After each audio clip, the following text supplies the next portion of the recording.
1, a 2, a 1.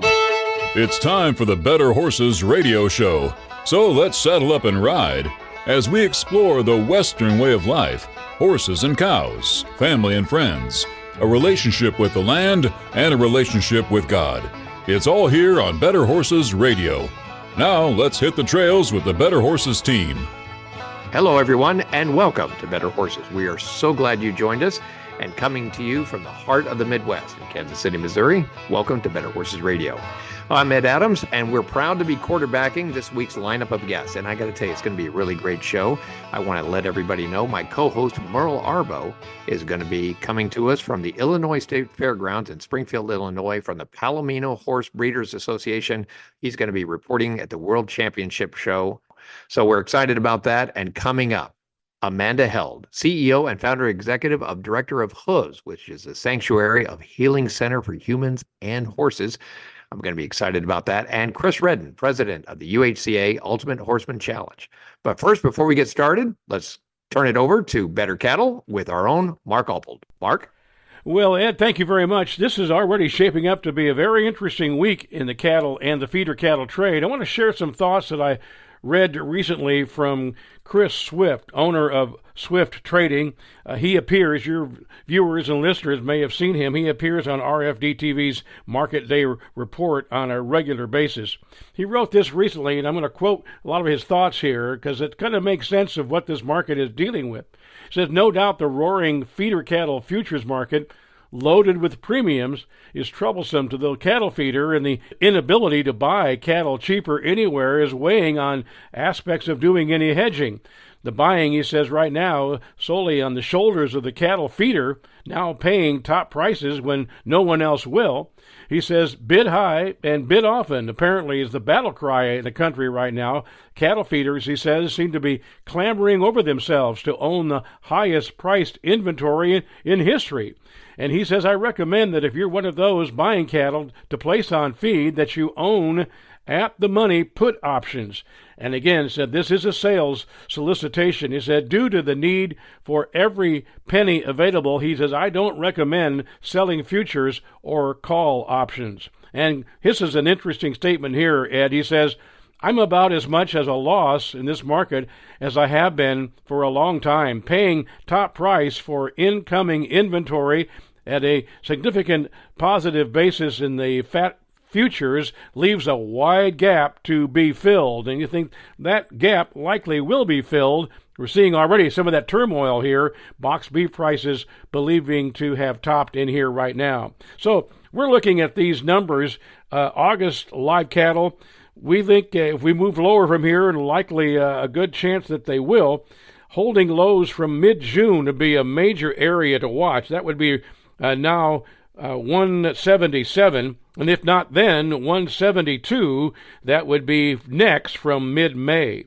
And looking at August feeder cattle, they've been more range-bound of late until this week.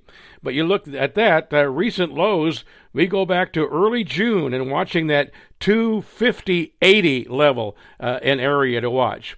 Hopefully this has been helpful, and as always, we end wishing all of you a profitable week ahead.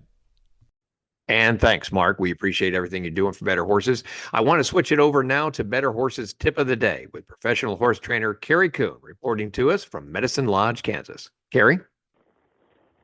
Hello, I'm Carrie Coon. Welcome to Better Horses. My tip of the day is about learning how to separate your direct rein from your indirect rein. I personally believe that everybody should learn how to ride a horse steering strictly with just a direct rein in the beginning so that they, number one, can make it as easy as possible for that horse to learn to follow his nose. The first thing we're trying to teach that horse to do is follow his nose. So we tie something on their head so we can direct where their nose goes, and then we ask them to follow their nose. So basically, we're going to steer their nose right or left, and then we're going to ask their body to follow their nose. Easiest way to do that is to use your left rein to go left, your right rein to go right. Now, what I've noticed traveling around doing clinics for the last 20 years is most people struggle to separate their direct rein from their indirect rein. therefore, when they're steering their horse around, they're not even aware of how they're using their rein. So, to me, there's always a rein that we speak through the most. So there's always a primary rein that we're speaking through more than the other, whether we're riding two-handed or one-handed, okay? So if I learn to become aware of exactly how I'm using my reins, but primarily I learn to separate the two, as I get really good and really consistent at simply using my left rein to go left and then my right rein to go right, and I get that horse really good at following his nose, and I don't find myself trying to steer that horse to the right with my left rein until I'm really good at separating my direct from my indirect rein. Then as I start to walk through the transition of speaking a little bit more through my indirect rein versus my primary rein or my direct rein, then what I notice is I'm way more aware of exactly how I'm picking my reins up. And for me, I like all of my horses to lead with their nose, whatever direction they're going. So if I'm turning left, I want the nose tipped slightly to the left. If I'm turning to the right, I want the nose tipped slightly to the right. Now, when I say slightly, that could be just enough where I see their eyeball, or I could bend them a lot where maybe I'm bringing their nose back somewhat close to my toe on that side. Anywhere in between, I have the ability to bring that horse's nose and then ask him to follow his nose. Okay? So in the beginning, sometimes what we'll do is we'll either let the rider get good at riding with a halter and the lead rope. So we've got the lead rope snapped to the halter. We do not tie the end of the lead rope to the halter as well to make it one solid rein. We just leave it as the lead rope hooked to the halter with the snap. And if you want to change sides, you got to flip the lead rope over that horse's head to go the other direction. And you strictly practice turning to the right with the lead rope on the right side, steering the nose to the right, and vice versa to the left. Then we would move to a bridle where we put probably a snaffle on that horse's mouth. You got a pair of leather split reins. We're going to take one rein and we're going to half hitch it around our saddle horn so it's not even in our hand. And then we're just going to go practice steering that horse around with just one rein. And we're going to see how many times we have a tendency to want to steer that horse to the right using that left rein. Now, I'm not saying that doing that is wrong. What I am saying is in certain stages on certain horses, it's not going to be the most beneficial way to steer that horse. The reason I want my riders to practice that is so they learn to become aware of it. Because if they're sitting on a horse that isn't what we might call finished, where you're riding with both reins in just one hand, then there's a good chance that horse is probably going to need some help trying to build into habitual behavior this idea of learning to lead with their nose. So this is something that I think everybody needs to practice. And as the rider gets better at that, then when we start to make that transition from speaking primarily through our direct rein to now starting to use our indirect rein, it's a subtle transition, which means it takes time to make that transition to where the indirect rein is our primary rein.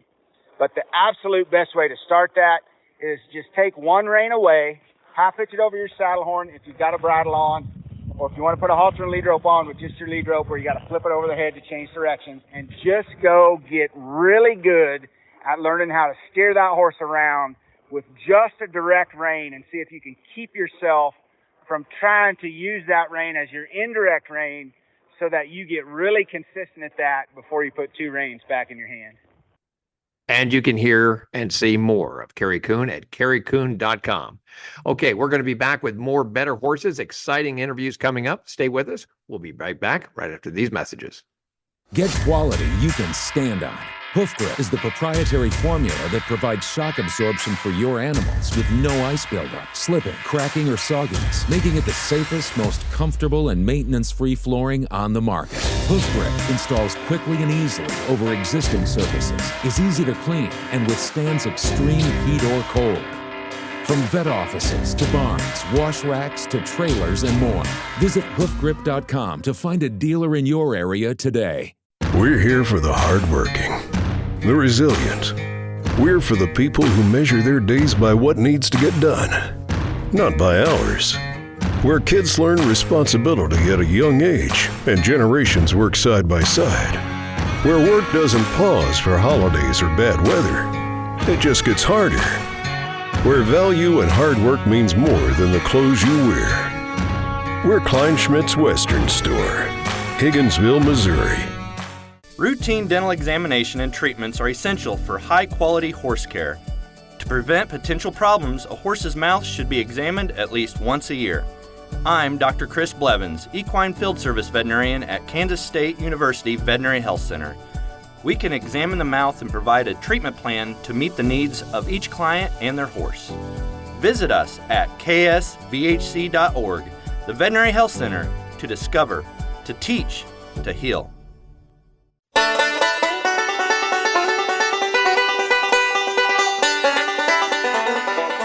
And welcome back to Better Horses. We appreciate you joining us. And I want to tell you, I'm excited about this next segment, and it really shows that we can give back. And this segment is brought to you by Kleinschmidt's Western Wear. You know, I got to tell you, this Western store located in Higginsville, Missouri, provides the greatest Western apparel at the highest quality. Owned and operated since 1969.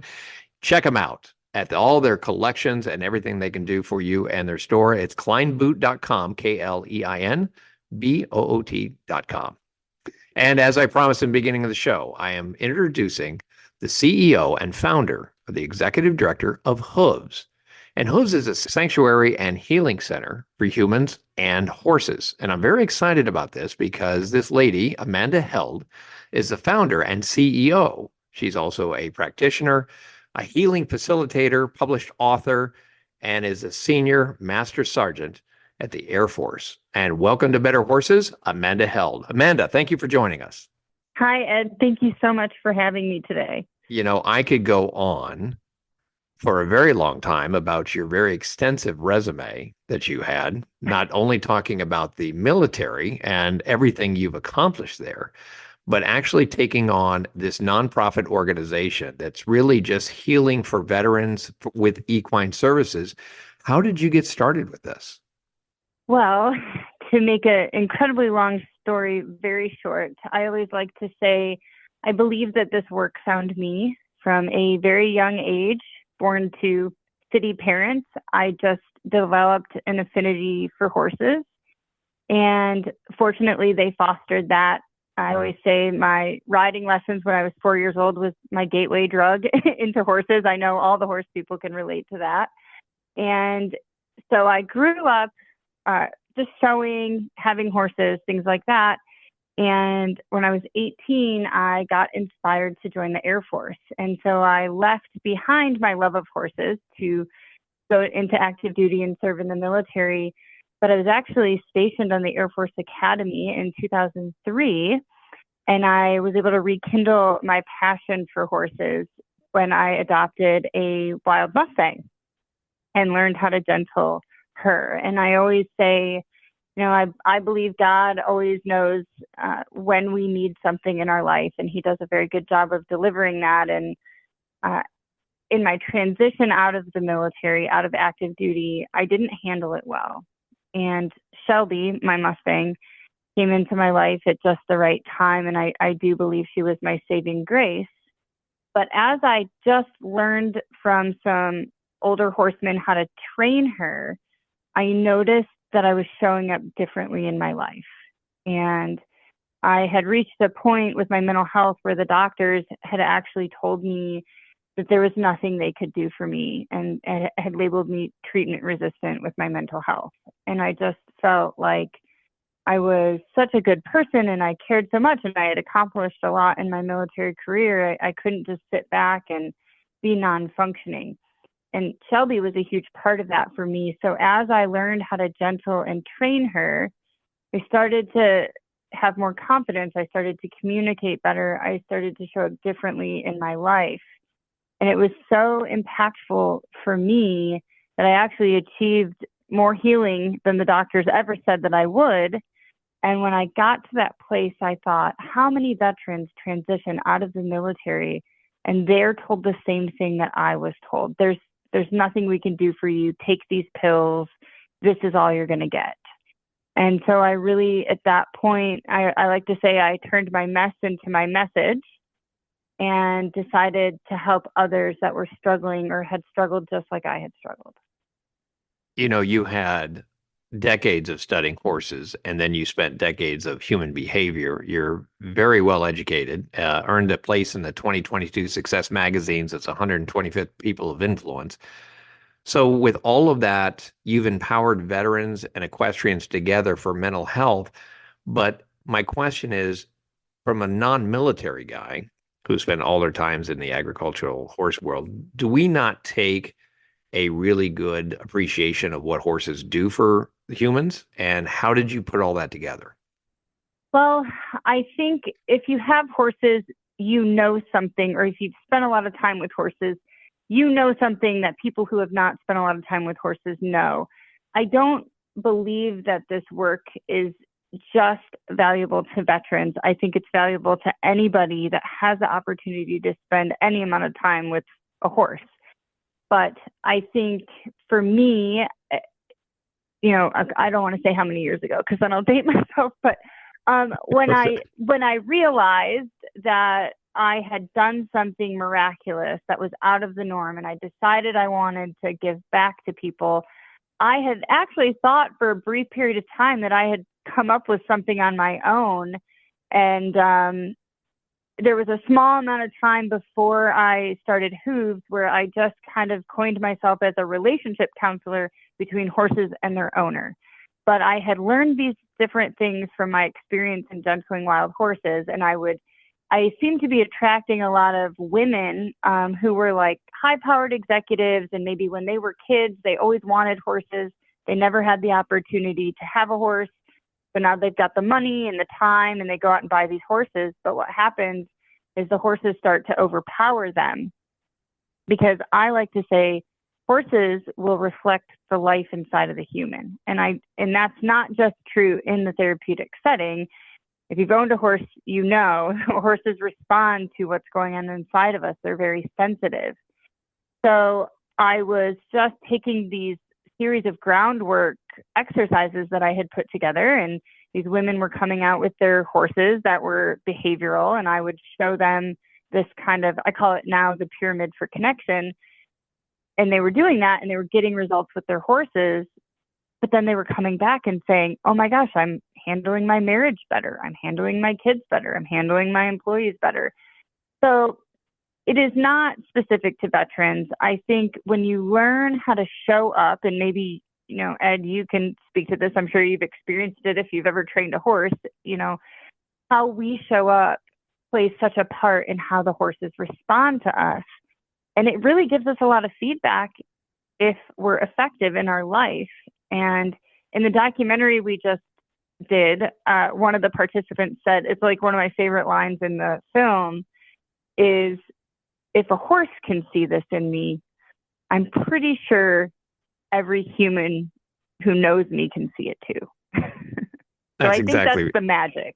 That's exactly right. And if you're just joining us, we're talking to Amanda Held. She's a founder and CEO of HOOVES, and it's a private donor-supported charity, and it's fully funded non-clinical healing for veterans and first responders.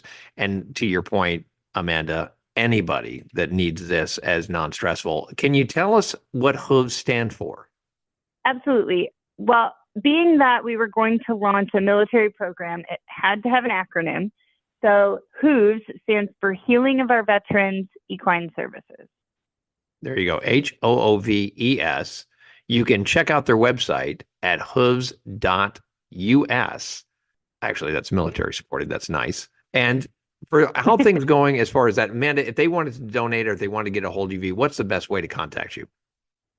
Yeah, absolutely. Well, one of the most common questions I get is, Amanda, can I help a veteran with PTSD? Or maybe veterans aren't your passion, but maybe you're passionate about rescued horses, and every horse on this farm also has a story. And so there's also opportunities to help our sanctuary horses who provide the healing for veterans. So if you'd like to get involved, you'd like to learn more, you can go to our website, HOOVES.us, and there's a donate button right at the top. It'll take you to a page that will give you some different options. So we have what's called the Save 22 Club, because every day 22 veterans take their lives. And so if you'd like to get involved on a regular basis, we have the Save 22 Club, which is just $22 a month. And what that does is that pays for an entire year of continuing education for a veteran after they come through our program.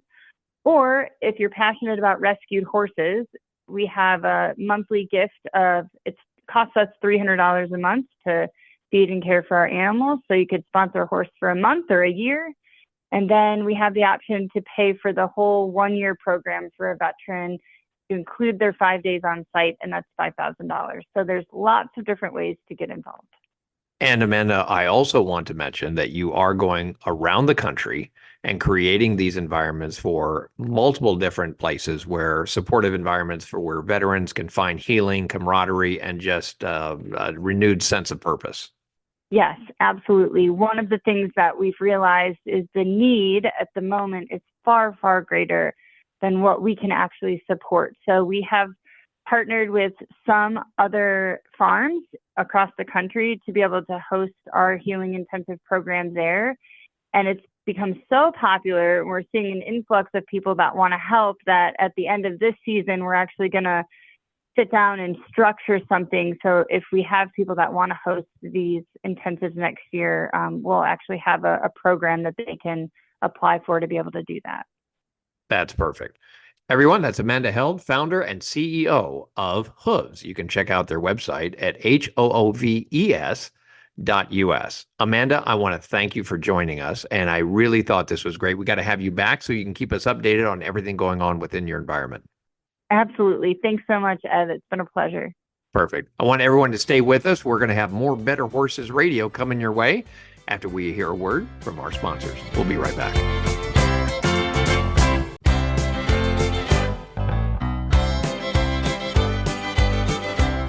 And welcome back to Better Horses. We are so glad you joined us. And in this next segment, we're going to talk about something really exciting, brought to you by the John Deere dealer, Heritage Tractor, and explore all the great implements and mowers and everything they have to do with tractors, called Heritage Tractor, located in Kansas, Missouri, and Arkansas. So complete all your farm and construction needs, and lawn and garden too, by checking out Heritage Tractor. And with me today, we have the president of the UHCA Association, Chris Redden. Chris, thank you for joining Better Horses. Thank you. Thank you, sir. It's, being president of the Ultimate Horsemen's Challenge Association. Now, this is kind of a group that is formed of individuals that basically parlayed that off of Craig Cameron's Extreme Cowboy Race. So can you kind of walk our audience through what is Ultimate Horsemen's Challenge? The Ultimate Horseman's Challenge is right off of the UHCA, the Extreme Cowboy Racing Association. We like to pride ourselves in horsemanship. The Ultimate Horseman's Challenge, that's why we use it that. It's basically the same as the UHCA, but we have our own governing body and our own rules. We are co-sanctioned with them, so to say, because we can run our UHCA and gain points or points to go to the World Finals in the UHCA. But we still have our own UHCA, and we'll never lose our UHCA because we pride ourselves in having our own governing body of people to listen to the people in our area. Now, for our listening audience, this is competitive obstacle course with a lot of different breeds, disciplines, skill sets. A lot of people can join. Almost anybody can join, with a lot of good horsemanship that you encourage good camaraderie and, above all, just enjoying your horse. How did they get started? And can you talk about the levels of discipline that you have when they compete? Well, we got started, a group of us competed at Craig Cameron's Extreme Cowboy Race in Kansas City, which that was in 2007. I was one of that group. And then as we finished up with that weekend, there was a group of us said, this is fun. We have to get this started around here. At that time, nobody else was making EXCA clubs, so we made our own UHCA club. And from there, it's just growed and growed and growed.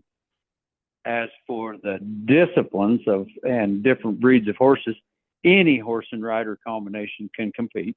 We have everything from miniature ponies to draft horses, Clydesdales, mules. I've seen them all, and there is nothing bad about this sport for any horse. It's all great, because the thing I like the most about it is there's a little bit of barrel racing, a little bit of ranch rodeo, a little bit of rein and cow horse. Anything you can imagine doing a horseback, it's all mixed together into this one event. Now, I like this competitiveness now. So when you're going into the competition for the first time, or if you've always done it, you really don't know what you're going to get into when it comes to the obstacles, correct or incorrect? Correct. Each race has a different set of obstacles. You may cross a bridge, but it'll be a different bridge than what you crossed last week or the course before. You may cross water, but it may be natural water, and it may be a water box that we just take like a cow trough that they dip cows' feet in before they go into the milk parlor and fill it full of water, and we'll cross it. All kinds of jumps, all kinds of circling maneuvers, lead changes, rollbacks, backing, side passing. We've roped wild horses. We've roped cows. We've roped hot heels. And you don't know what you're going to get put in front of you till you get there. And then you do a walkthrough. And then they'll give you about 10 minutes to remember your pattern. And then, of course, it's all judged 1 to 10, each obstacle. But then you're also running against the clock, which is an element in itself. And then there's the 14th score, which is your horsemanship. You're given a horsemanship score for each round you run on how you paired up with your horse and how you took care of your horse. You know, you're literally negotiating these obstacles accurately and demonstrating trust and partnership with your mount. You got to walk away after doing this with a heck of a relationship between you and your horse. You've been doing it for a while. Tell us about what the benefits of doing this and how beneficial it happens to be with your horse and rider. I tell everybody, if you want to buy a horse, if you can buy a horse that's been an extreme cowboy racing horse, you won't find one that's any better broke for anything because of what they put them through. You have to have a great partnership with your horse. If you don't, it'll show really fast out there. And it's because of all of the different things we put them through. You know, you have to have a brave horse. You have to have a willing horse. You have to have a horse that wants to go forward. You have to have a horse that will listen to you. You have to have a horse that trusts you, that you're not going to get them hurt. Because we put them in some things that most horses would say, we can walk around that a lot easier than we can go across it. But they have to be a willing, trusting horse. And the UHCA is a nonprofit organization, and I know you're registered in the state of Kansas, and you got a governing board. Talk about your next shows that you have coming up, and if I was just a new rider coming into the UHCA for the first time, what are the things I should know when I walk up and I register to compete? Well, I'll start with what we have left for shows this year. Actually, our next show is right here in my hometown of Maryville, Missouri, at Mazingo Lake, and it's a 2-day race, and it's this weekend. So I was actually just out there this morning before I come to work, setting up stalls and getting ready to start building the course for this weekend. And then the next race will be in Pleasanton, Kansas on August the 3rd at Lee Chapman's Ranch. And then our last race of the year will be at Longhorn Arena in Mount Vernon on September 15th. As for what you should know, if you're a new person walking up there and you're skeptical about it, we do have what we call a schooling class. You can come to Maryville or any of them other races and you can pay your $35. You do not have to become a member, and you can go on that course. They will judge you and treat you just like a race, but you do not have to become a member. You can run that race and see whether your horse is ready. A lot of our people use it for their like 2-year-old colts that they just got started, or their 3-year-old colts that they're thinking about competing on, see if they're ready. That's the great part about that schooling class. It just costs you don't quote me on the $35, but I'm pretty sure that's right. You do not have to be a member or nothing, and you can be on that schooling class, and they'll judge you just like you was running the race, so you can see where you're at. I've used it a couple times on some colts just to see where they're at. You know, you think they're really good at home, and then you take them someplace else and put them in competition or in a competition-based area. They're not as ready as you thought they was. But don't let that scare you off. We all started them kind of horses. When I first started this game, a good, solid ranch horse would win every time, because they were brave, because they've been used. Now we're building horses just to play this game. So don't go in there thinking that you're going to compete with the open riders right off the bat. I'm not saying you won't get there in 3 or 4 races, but you got to get them in a group to thinking this sport, because you can take a good ranch horse now and he's not going to win right off the bat, but he'll be at the top before very long once he understands and you understand how to play this game. There you go. Let's talk about those 11 categories. So talk about the categories you can actually get into at the UHCA. All right. If you are we call it Buckaroo. That's from 5 to 11. They do 10 obstacles, just like the rest of us, but they only do 10. And then our next group is 12 to 17. That's the youth. Our next group is the novice. The novice riders are the people that can ride a horse, know how to ride a horse, but don't have a lot of skill set, and horses that haven't done it before. So if you came in and I didn't know you from nobody and I had never seen you ride, that's where I would tell you to enter. But know that if you come into our novice and you're winning right off the bat, that your skill set's better than what we or you thought it would be. That's where we added the intermediate. The intermediate riders is to bridge that gap between the novice and that limited open, because the limited open people are people that are not making a living with horses. They're not buying and selling horses, training horses. That gives the person like myself that has a full-time job that just rides horses on the weekend and in the evenings a place to ride without having to compete against the trainers. Now, we also have an open, which the open is the trainers, the everyday, make their living a horseback. I compete in that because I want to compete against the best there is. I want to go, if there's somebody above me, that's who I want to ride against, because that makes you better. Anytime you can compete against a class above you, it makes you and your horse better. So we go from the intermediate to the limited open to the open, and then we have what we call the classic. That's the 55 and older riders. So they do not have to compete against the younger riders. And then just this last year, we added an ultimate class. And our ultimate is what EXCA is calling the open. So now we can go from the youth all the way down. If you've competed in one of them classes, you're eligible to compete in the ultimate. That throws all of you together, and that is the funnest class of the day. The funnest class of the day, because you get that novice rider or that intermediate rider that was really good out there in a couple of obstacles, and now he has a second chance at it, and he gets to compete against the pro riders or the open riders. And it's really cool when them intermediate riders score right up there with them limited open and open riders. It builds their confidence. It builds your horse's confidence. And we have seen it where some of them people win, beating some of them other higher class riders.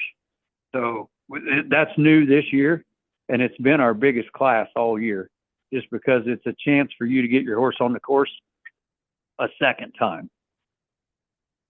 That is amazing. If you're just joining us, we're talking to Chris Redden, the president of the UHCA, the Ultimate Horseman Challenge Association. And they're in the mid-year coming in. The next program that they're going to have is going to be at Chapman Ranch, if I'm saying that correct, at Pleasanton, Kansas, Saturday, August 3rd. And then they're going to have the Longhorn Arena in Mount Vernon, Missouri on September 15th. So it's not too late. If you think about you have the ride and you got the skill set to try the UHCA, this is going to be the Ultimate Horseman Challenge Association event you should join. First of all, I want to tell you, Chris, I appreciate you coming on board. I'd like to have you come back. I appreciate your being president of the UHCA. It's a great way to really build your confidence level with your horse. And I can't see any other program that really gives you a environment that you can walk away with that kind of skill set. I have rode ranch rodeos, team ropings, barrel racing. You will never find, or I have never found, a better group of people than the people you'll find in the UHCA. They're very, very willing to help you, everybody. They will help you in any way they can. Very easy to get along with. The camaraderie is great. We go to the fence. We try to help the novice riders. We always stand behind our youth because we know that if we don't have our youth, we don't have a sport. There you go. But I've rode since I was in high school, from high school rodeo till now, and I've never rode with a better group of people than what's in the UHCA. Chris Redden, everybody, president of the UHCA. If you want to get more information, hit ultimateuhca.com. And Chris, if they wanted to get a hold of you, what's the best way to contact you? If they want to contact me, my cell phone is 660-254-0866, and I answer it 24/7. If I don't answer it, I will call you back. That's a dedicated person. All right, everyone. We want to appreciate Chris from coming on board from the UHCA. I want everybody to stick around. We're going to have more coming your way from the Palomino World Championship. We'll be right back right after these messages. Hi, I'm Dr. Dylan Luter, a specialist in equine performance medicine at the Kansas State University Veterinary Health Center. Our new service focuses on lameness diagnosis, advanced imaging, physical therapy, and regenerative medicine for horses with injuries preventing them from performing at their best. We can treat a variety of conditions and design a customized rehabilitation plan to meet the needs of each client and their horse. Visit us at ksvhc.org, the Veterinary Health Center, to discover, to teach, to heal. Hi, I'm Tommy with Heritage Tractor. Whether you're looking to maintain your yard or your whole ranching operation, Heritage Tractor has John Deere mower and tractor packages that make work fly by. With a variety of horsepower and attachment configurations, we have a package to best fit your needs and budget. To learn more about these exclusive packages, visit us in store or online at heritagetractor.com. Legendary products, extraordinary service, that's our heritage. Established in 1956, the Pinto Horse Association of America was formed to welcome all types of equines and maintain their show records and pedigrees. PTHA currently has over 88,000 members with 157,000 registered pintos. There are currently 3 separate registries: the Color Registry, the Solid Registry, and the Long Ear Registry. We welcome all levels of competition within a family-friendly environment. Become a member, register, and add value to your horse. For more information, check out the website pintoworld.com.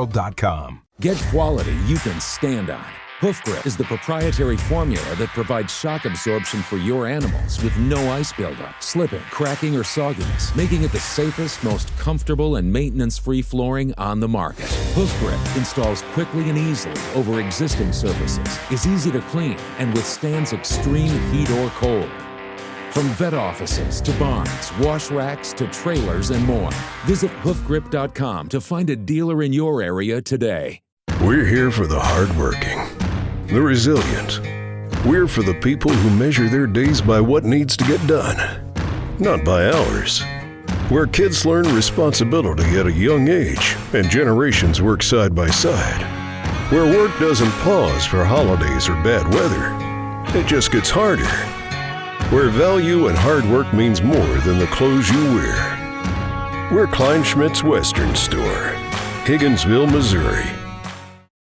It's time to go with United Mosquito and Fly Control's premier fly system for fly control in your barn, providing relief for horses from the stress of fighting flies, and also makes the barn more pleasant for everyone in the barn. Easy, effective, and safe. With United Mosquito and Fly Control, we provide a full service. You as the barn owner don't have to do anything. We go everywhere and take care of everything with our friendly fast service. Call today at 913-558-3814 or email Paul at unitedmosquito.com.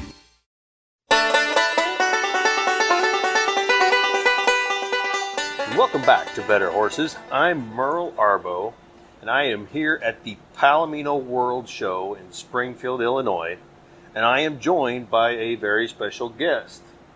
Would you like to introduce yourself, special guest? I would love to. I'm Susie Arbo. I'm Merle's wife and one of the co-hosts for the TV show of Better Horses, and get to join you guys on the radio sometime. Yeah, that's fun. Every so often she'll pop in, and we are here talking about the Palomino World Show and what about a long tradition it's been. This is the 41st World Show. Palomino's been around a long time, but this is the 41st World Show. Yes, and we've loved the Springfield, Illinois location. I know historically it's been in Tunica, Mississippi. It's also been in Tulsa. Maybe our listeners are out there wondering, well, what makes a Palomino a Palomino? Okay, I mean, that's a good question. And a Palomino is a golden-based hair coat with a white mane and tail. And there is a color class. The horses are judged on their Palomino color. Yeah, so a desirable color, or what's deemed desirable by Palomino, is a golden hue, about the shade of a gold coin, not a copper penny. A lot of people think it's copper, and the dark Palominos are beautiful, but as far as ideal, it's a little too dark, and you don't want dapples, and the mane and tail should be snow white. And it's just one of the favorite classes, I think, of everybody's, just to go up and watch that class. The horses are just so pretty in that class. They are beautiful. They are beautiful for sure. Kind of another unique thing about showing Palominos is there is a division called the Palomino Bred division, and that's become a pretty popular class, and or I should say division. You want to talk about what makes a Palomino Bred? So a Palomino Bred has to have one parent that is registered as a Palomino. And this is a little different. It varies from breed to breed. You know, we were at the Pinto World, and Daryl's got almost everything registered Pinto now. You go up to anybody and say, hey, what's that? And they're like, it's a Pinto. I'm like, well, yep, Daryl's doing a good job. But so for a Palomino bred, the sire or dam has to be a Palomino. So then they are eligible to show in the Palomino bred classes. And the Palomino bred classes are really growing. We just finished up the Youth Week, and I mean, the competition was tough. Mm-hmm, that's right. I'm actually showing a buckskin here at this show that is in the Palomino division, or Palomino bred division. And so it's kind of fun that they offer that. And so if you've got something at home that's standing in your barn that, it could be eligible, you should bring it out and get it registered as a Palomino bred. Another unique thing here is they have the walk-trot divisions. And those are really growing too.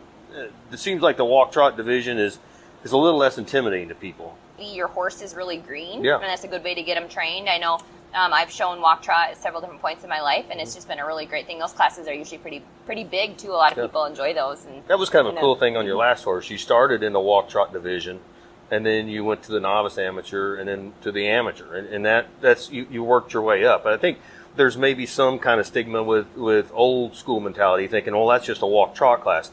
No, that's an opportunity to get your horse to the horse show, get your horse seasoned. They also do a trail shootout where they offer, it's a pretty interesting course, and then they offer prize money at the end. Yeah. And so that was a special kind of thing. We are having a very special event on Wednesday night that I'm super excited to talk about. It's the annual street party. And I don't know, Merle, if many people know this about you, but you're kind of a big deal with your music sometimes. Well, Ed was joking, a couple of weeks ago and said I was playing the banjo, but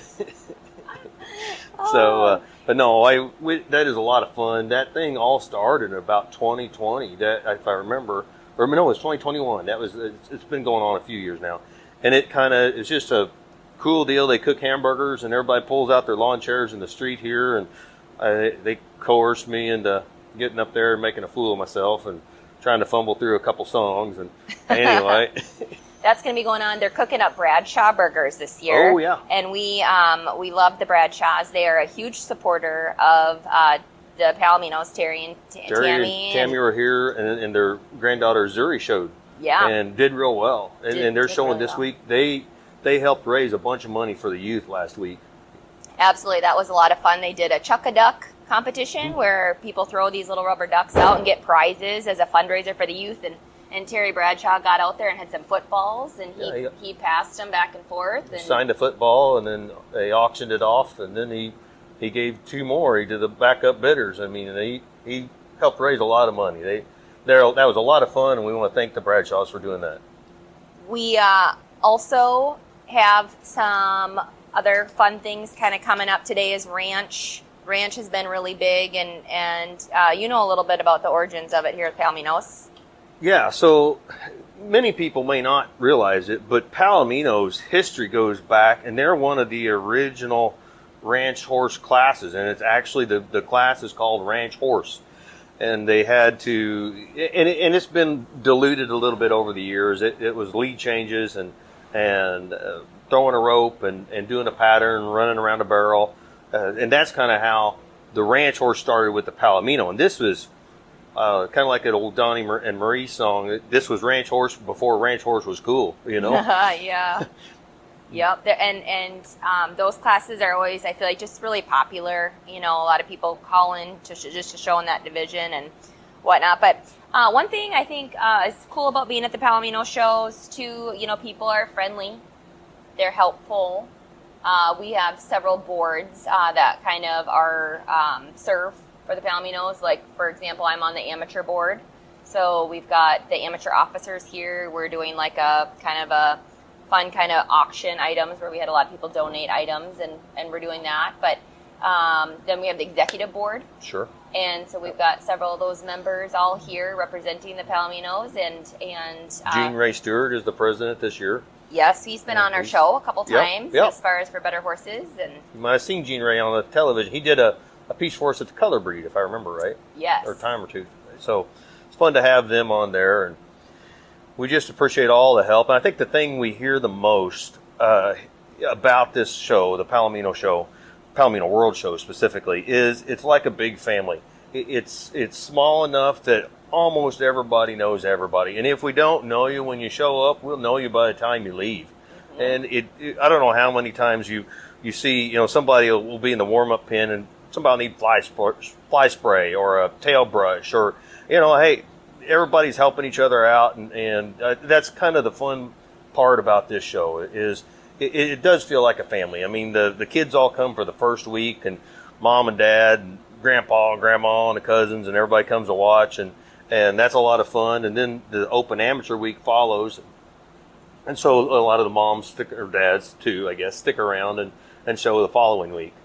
Yeah, and we've really enjoyed the town of Springfield, Illinois. It's actually the home of Abe Lincoln. Honest Abe. Yep, Honest Abe. And so, you know, there's a lot of places to eat around here. It's been really safe. One unique thing to Springfield is the horseshoe. Oh, yeah. If you don't know about the horseshoe, don't feel bad, because we didn't know it until we got here either. Almost all of the sit-down restaurants offer a item on the menu called a horseshoe, which is basically like an open-faced sandwich, and everybody has a little different spin on it. Mm-hmm. Some of them are roast beef, some of them are ham, some of them are turkey, they have what they call them, pony shoes. Yeah. The little ones. Yep. So like the half size is called a pony shoe, and the big size is called a horseshoe. And so we'll usually go and get a horseshoe or a pony shoe, you know, once or twice to feel like a real Springfield resident. Yes, yeah, absolutely.